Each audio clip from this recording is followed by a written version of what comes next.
नमस्कार साथियों।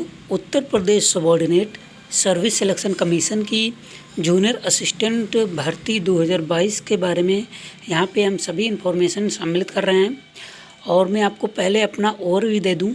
मैं जे 2019 में फाइनली सिलेक्टेड हूँ और यहाँ पे अभी डिपार्टमेंट अलॉटमेंट नहीं हुआ है और कौन सा डिपार्टमेंट मिलने वाला है मैं आपको जैसे मिल जाता है मैं आपको ज़रूर बताऊँगा कि किस विभाग में मुझे जो है नौकरी मिली है। तो फ़िलहाल अभी हम यहाँ पे आपको जो बताने वाले हैं जूनियर असिस्टेंट 2022 के बारे में। उसके पहले मैं आपको बता दूं कि जूनियर असिस्टेंट 2022 जो है इसके पहले जो भर्ती आई थी वो पीईटी का कॉन्सेप्ट तब नहीं था और अब पीईटी का कॉन्सेप्ट आने की वजह से यहाँ पे दिक्कतें हुई हैं, क्योंकि यहाँ पे सभी कैंडिडेट इस परीक्षा में बैठ नहीं सकते। जो पीईटी परीक्षा दिए हुए हैं कैंडिडेट वही लोग यहाँ पे बैठ पाएंगे, वह भी जिनके हाईएस्ट नंबर हैं। और कितने कैंडिडेट यहाँ पे बुलाए जाएंगे, जो यहाँ पे रूल बना हुआ है 15 गुना अभ्यर्थी बुलाए जाने की बात कही जा रही, मगर 20 से 25 या फिर कहें 30 गुना तक अभ्यर्थियों को बुलाया जा रहा है। मैं आपको बता दूं जो लेखपाल भर्ती में लगभग 30 गुना 29-30 गुना अभ्यर्थी बुलाए गए, तो इस तरीके से कह नहीं सकते कि कम ही बुलाए जाएंगे। चांसेस ये भी हैं कि 25 गुना भी हो जाएँ, 20 गुना भी हो जाएँ या फिर 15 गुना तो होना ही है। तो 15 गुना मिनिमम तो होना ही है। और मान के चलिए इसमें कितने कैंडिडेट शॉर्ट लिस्ट होंगे 1262 पोस्ट में। तो 1262 पोस्ट में अगर बात करें तो 19,000 के आसपास कैंडिडेट यहाँ पे शॉर्ट लिस्ट हो सकते हैं, मिनिमम की बात कर रहे हैं। और वैसे चांस तो है कि 25,000 कैंडिडेट शॉर्ट लिस्ट हों। तो अब बात आती है कि इतने कम कैंडिडेट शॉर्ट लिस्ट होंगे और जो अब कैंडिडेट हैं लगभग 17-18 लाख कैंडिडेट यहाँ पे पीईटी परीक्षा 2021 दिए थे और इसमें आवेदन करने वाले संख्या भले ही कम हो मगर 4 से 5 लाख तो होगी। उसमें से केवल 25,000 कैंडिडेट शॉर्ट लिस्ट होंगे, तो जाहिर सी बात है कट ऑफ बढ़ेगी। और कितनी बढ़ सकती है कट ऑफ, उस पर चर्चा कर लें हम, जो कि पहला टॉपिक हमारा है।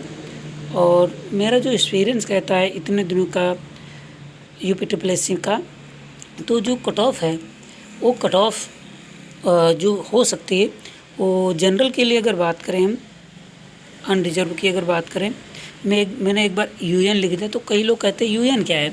तो जो अनरिजर्व में कह रहा हूँ, यूएन मतलब अन, रिजर्व मतलब आर, यूएनआर लिखें तब तो आप मानेंगे, या यूआर लिखें तो उसमें आप ना जाएं। आपको केवल देखना है मैं क्या कह रहा हूँ, ठीक है। यूआर या यूएन बात ही एक ही होती है। जब मैं कह रहा हूँ आपको कि अनरिजर्व, तो आपको समझना चाहिए अनरिजर्व मैंने कहा है, ठीक है। तो अनरिजर्व की अगर बात करें तो जो कट ऑफ बन सकती है वो कुछ इस प्रकार से है, जो कि 66 से 67 के बीच में हो सकती है।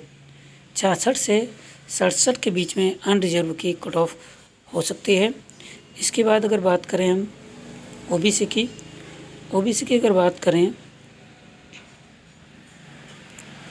ओबीसी की कट ऑफ 65 से 66 के बीच में हो सकती है ओबीसी कैंडिडेट की कट ऑफ।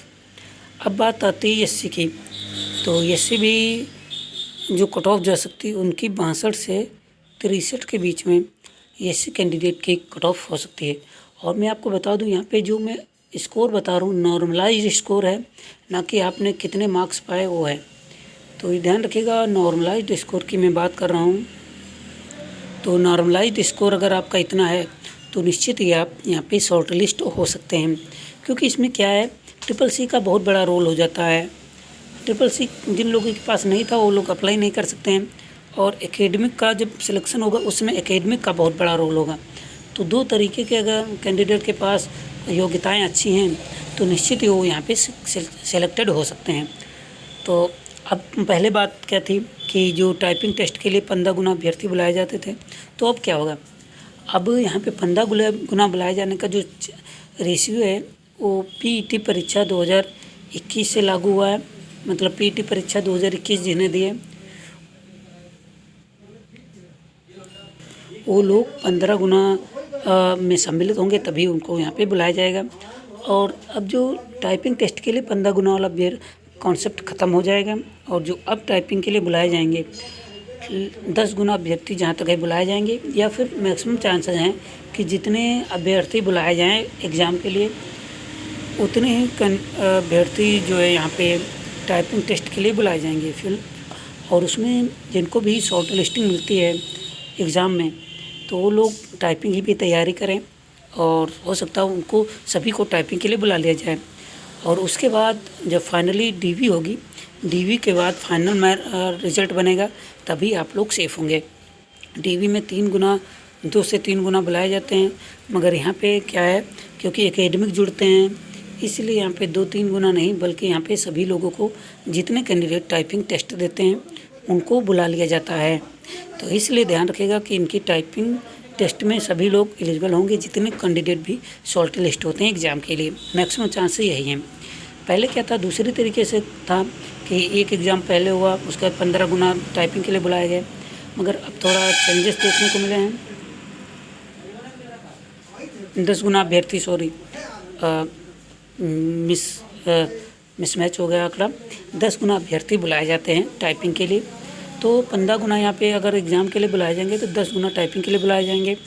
तो तब भी मैक्सिमम 15 में से 10 अभ्यर्थी बुलाए जाएंगे, तो मैक्सिमम चांस है कि अगर थोड़ा बहुत आपने मेहनत की तो निश्चित ही आप एलिजिबल होंगे टाइपिंग के लिए।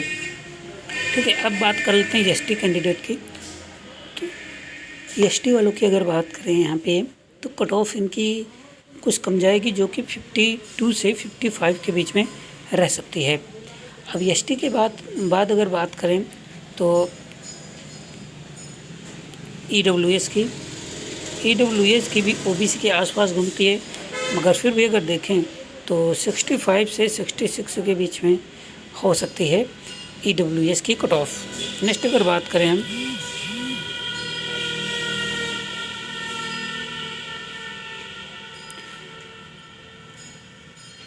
फीमेल कैंडिडेट की, फीमेल वालों की अगर बात करें तो फीमेल वालों की कट ऑफ थोड़ा कम रहेगी, जो कि 58 से 60 के बीच में हो सकती है। मगर ध्यान रखिएगा, जब फाइनल सिलेक्शन होगा तो फीमेल की कट ऑफ हाई जाती है, ये ज़रूर ध्यान रखिएगा।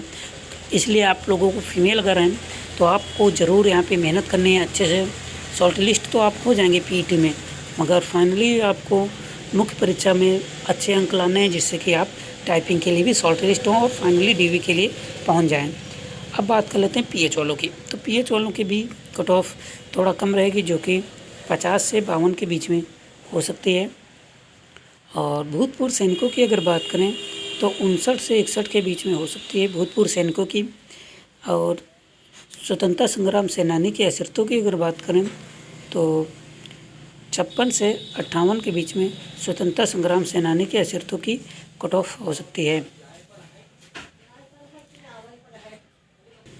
तो इस तरीके से मैंने जितनी भी कट ऑफ बताई हैं, मुझे लगता है कि इसी के इर्द गिर्द घूमने वाली है। और फाइनली अगर आपके क्या रिव्यू हैं ज़रूर बताइएगा। अब बात आती है सिलेबस की। तो सिलेबस जो था सेम वही रहेगा, ध्यान रखिएगा।